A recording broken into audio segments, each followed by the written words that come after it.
Assalamu alaikum wa rahmatullahi wa barakatuh. Wa alaikum salam wa rahmatullahi wa barakatuh. Gani Muhammadu Kiwin kuva ina ruwa. Da kivozo cyange mukadde wange. Adin saba seka njawulirewo wakati wa ruku ya sharia ni ruku ya dari ya sharia Sheikh. Okay. Muganda wafolio wa ruku ya sharia. Ruku yanti ya mirundi ebiri. Ruku ya sharia yeyo. Etalimu dogo. Etalimu shiriki. Etalimu bigambo bitategerekeka. Naam.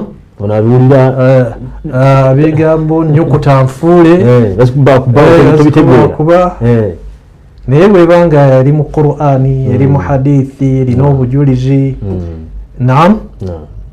Kuba Nabbi Muhammad sallallahu alayhi wa sallam yagamba aridu alayya ruqakum fa innahu la ba'asa birruqa ma lam takun ma lam yakun shirkan.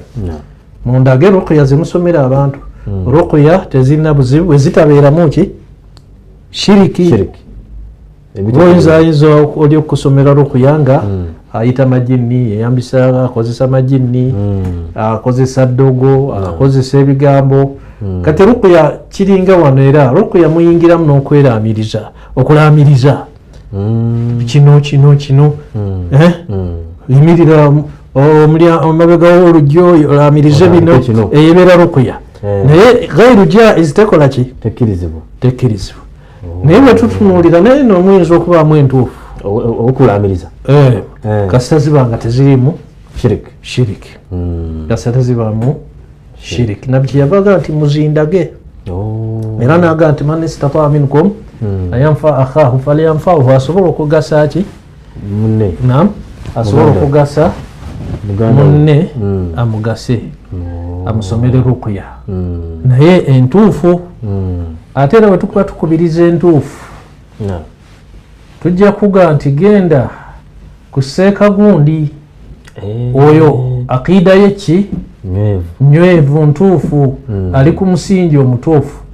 Ne waliwo abalala nga basoma ruqya ne bagattamu kuba ekitabo ne bagattamu abamu balina n'amasabo abamu naye nga bakugawa omusomo waki wano ku feesa alaga kirala nakyo kirala. Nolwekyo tulina okwegendereza. Owagundi yali ani? Naam. yali ani nabikwata dda ya rabbi mu ma'arij al-qabul. Amma ar-ruqa al-majhulatu al-ma'ani fadhaka waswasun min ash-shaytani mulimu ndowooza idh kullu man yaquluhu la yadri la'allahu yakunu mahdha al-kufri. Gabo yagamba Hafidh Hakami oyo teri Katonda yamugabirira amagezi. Allahu akbar. Soma ekibi yafa muvubuka muto n'ebitabo byo byewuunya. Ruqya majhulatul maani zitategerekeka makulu ye aga waswas min ash-shaytan kulabankanya kwa shaytan ibi man yaquluhu la yadri kubaga azogera ayinza kubanga tamanyi la'allahu mahdha al-kufri buyinza kuba bukafiri bwerere bwatambulira mwalimu. Nolwekyo abantu bagenda okubasomera ruqya ku basheekhe bangi naye begendereze ani gwagendako.